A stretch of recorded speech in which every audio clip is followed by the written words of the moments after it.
Hello, everyone, and Merry Christmas. Thank you for joining me today to reflect on the incarnation of Christ and all the mystery contained therein. This year's Christmas Gospel is the prologue to the Gospel of John.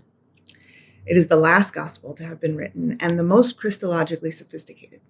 As I tell my students, it demonstrates the conclusion that the earliest Christians were starting to come to, namely that Jesus was not only special from the moment he began his ministry, as we see in the Gospel of Mark, or from the moment of his conception and birth, as we see in Matthew and Luke, but from the beginning of time itself. In the beginning, Jesus is the eternal God, the author of John is trying to tell us. Interestingly, though, he's also a baby. He's a powerful king. He is the savior of the world, but he's also a vulnerable newborn. God is both at once. God can contain vulnerability and power. As the gospel reminds us, the light shines in the darkness, and the darkness cannot overcome it. All of today's readings point to the conundrum that is the incarnation, the irrationality of it. The Word is also flesh. Eternity enters history in the form of a newborn child, humanity at its most fragile. In the first reading, the ruined city of Jerusalem is instructed to sing out for joy. In the epistle, the crucified Jesus is the heir to God's eternal kingdom. I can think of a lot of theological words for this: the dialectic of salvation, the paschal mystery, the scandal of the incarnation or the cross. But fundamentally, it doesn't make sense. I mean, how? How can someone who comes after John, who follows, also lead or take precedence over him? How can a ruined city shout for joy? How can a word also have a body? Though it seems irrational, if we reflect on it, we see examples of this same kind of irrationality throughout our lives, maybe especially now at the holidays. After all, maybe you've noticed this, why would there be so many melancholy Christmas songs if the holidays were only about joy and cheer? What would Joni Mitchell have done with River? What would we do without Joni Mitchell's River? How could Judy Garland try to have herself a merry little Christmas if she wasn't deep in despair, living in the hopes that next year all our troubles would be miles away?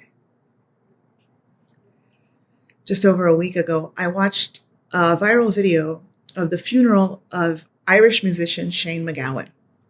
It took place in a Catholic church in Tipperary in Ireland.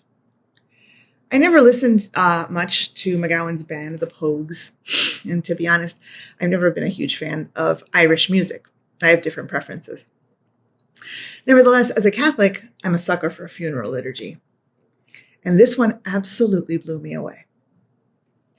After communion, a huge group of musicians, at least 8 men playing traditional instruments and quite a few vocalists, were at the front of the church behind the casket, singing what can only be described as a raucous rendition of one of MacGowan's most famous tunes, Fairy Tale of New York. Now, Fairy Tale of New York is not something you would hear at church. It is not a liturgically appropriate song. It begins in the drunk tank on Christmas Eve. The lyrics are horridly irreverent, like the man probably that they were memorializing that evening. But none of that was what got me. About 3/4 of the way through the song, the camera pans to the nave of the church, and there's a woman jumping a pew, throwing her leg over a pew to get to the aisle, to join several couples who are joyously dancing along to the music, right in front of the simple wicker casket covered in flowers. I still get emotional just thinking about it. The beauty of a moment of such profound mourning spilling over into music, and big enough to contain all the emotions in that church, including and maybe especially joy.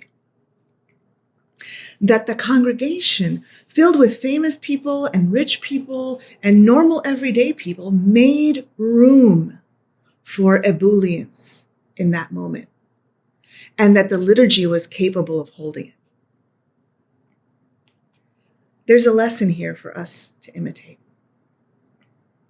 In the incarnation, God too makes room. God is determined to make room. Room for light in the darkness. Room for joy in our sadness. Room for triumph in our defeats. Room for peace in our broken, war-torn world.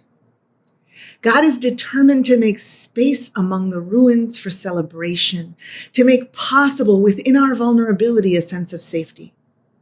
God is determined to make room in the darkness that surrounds us for an inextinguishable light. How are we being called to make room in our own lives? Room for forgiveness, either of ourselves or of others. Room for peace amid our anxious, racing thoughts. Room for justice for those most excluded or most forgotten among us.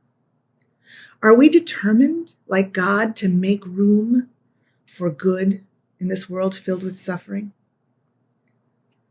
Are we willing to hop a pew and dance in the aisle about it? Here's hoping that the bravery of Mary and the joyous audacity of that funeral dancer inspires us to make some room this Christmas.